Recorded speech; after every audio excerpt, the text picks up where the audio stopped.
Sophia, I was just on my way out. If you're looking for Kelly, she's not around at the moment. No, I wasn't. I wanted to speak to you for a few minutes. If you,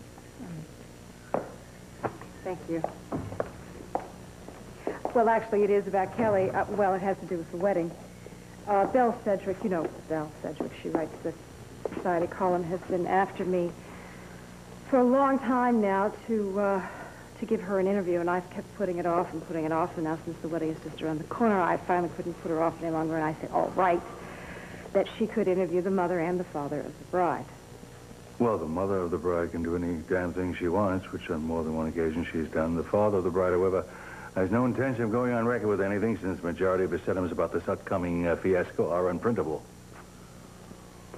Cece, don't you think maybe that just for once, you could put your feelings aside? It's your daughter's wedding. You can just do it for a few minutes, for Kelly's sake. Can't you do that?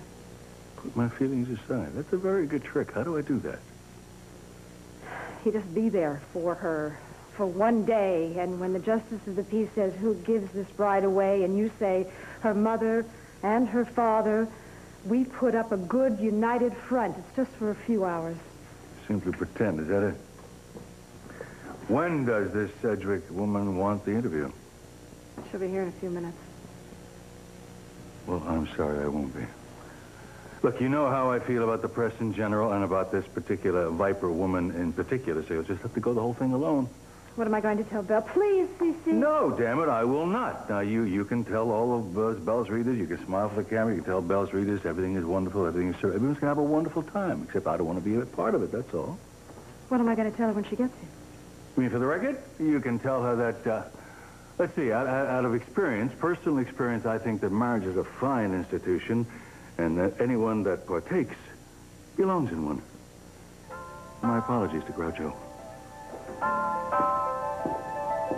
I'm sure you won't remember me. We met several years ago at a fundraiser for the Santa Barbara Museum of Art. It was an evening I'll never forget.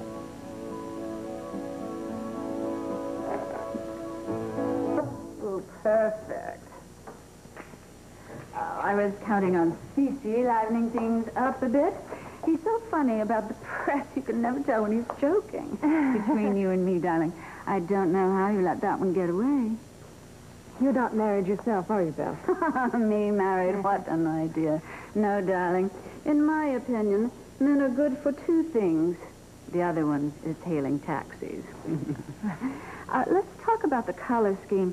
Kelly certainly isn't planning on wearing white, is she?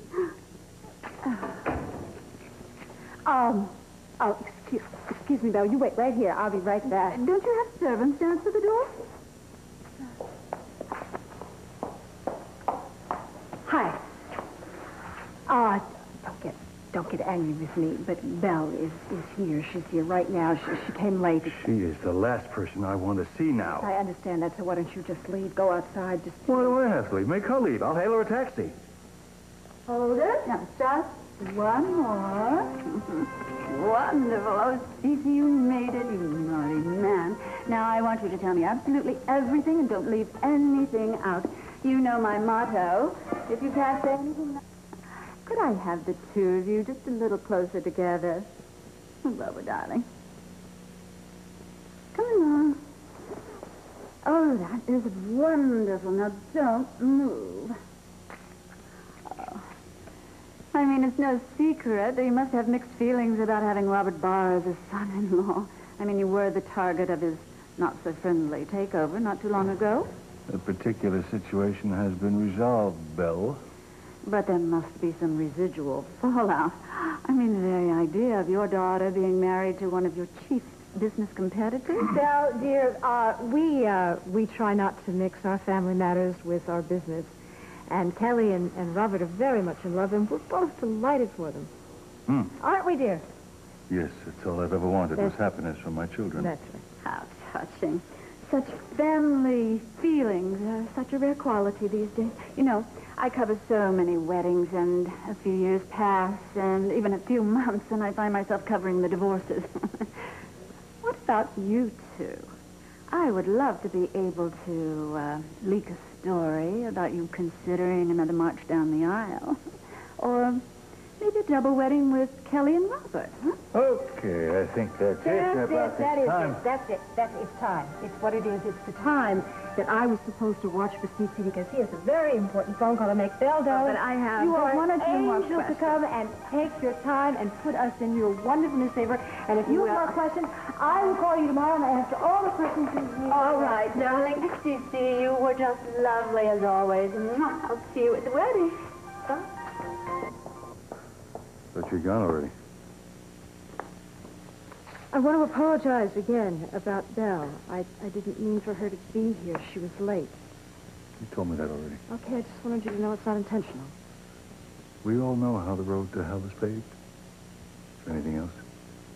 No. No, there's nothing else. I thank you for letting me use the house. You're welcome.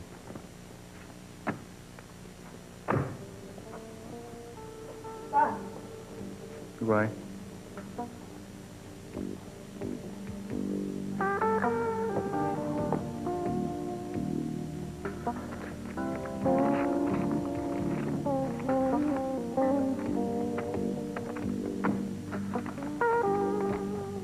Dear C.C., I'm sure you won't remember me.